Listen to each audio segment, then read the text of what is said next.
কবি পূর্ণেন্দু পত্রী মহাশয়ের কথোপকথন 1 থেকে 13 নম্বর কবিতাটি আবৃত্তি করে শোনাচ্ছি। তোমার মধ্যে অনন্তকাল বসবাসের ইচ্ছে, তোমার মধ্যেই জমি জমা ঘর বাড়ি, আপাতত একতলা।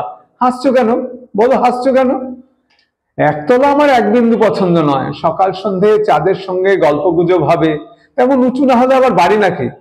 আচ্ছা তাই হবে, চাঁদের গা ছুঁয়ে বাড়ি, রহস্য উপন্যাসের মতো ঘোরালো পেঁচালো সিঁড়ি, বাঁকে বাঁকে সোনালি ফ্রেমে বাঁধানো স্বপ্ন দৃশ্য, সিং সমেত মায়া হরিণের মুন্ডু। হাসছো কেন? বলো হাসছো কেন? কাটা হরিণ দেয়ালে ঝুলবে? অসহ্য। হরিণ থাকবে বনে, বন থাকবে আমাদের খাট পালঙ্কের চারধারে।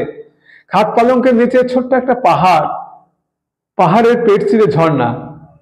আচ্ছা তাই হবে, পাহাড় চিরে ঝর্ণা, ঝর্ণার উপরে কাশ্মীরি কার্পেট, সিলিং এ রাজস্থানী ঝাড় জলে ঝাঁঝরির মতো উপর করা, জানলার গায়ে মেঘ, মেঘের গায়ে ফুরফুরে আদির পাঞ্জাবি, পাঞ্জাবির গায়ে লখনৌ চিকনের কাজ।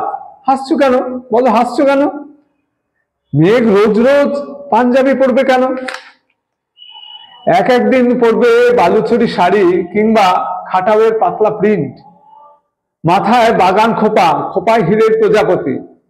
আচ্ছা তাই হবে, মেঘ সাজবে জরিপার শাড়িতে, আর তখনই নহবত খানার সানাইয়ের জয় জয়ন্তী, আরত খুনি অরণ্যে রন্ধ্রে রন্ধ্রে বুনো জানোয়ারের হাঁক ডাক, খাদে ঝাঁপিয়ে পড়ার জন্য জেগে উঠবে জলপ্রপাত, শিকারের জন্য তীর ধনুক, দামামা দুন্ধুবি। হাসছো কেন? বলো হাসছো কেন? তুমি এমন ভাবে বলছো যেন ভালোবাসা মানে সাপে আর নেউলে ভয়াবহ একটা যুদ্ধ। ভয় লাগছে, অন্য গল্প বলো।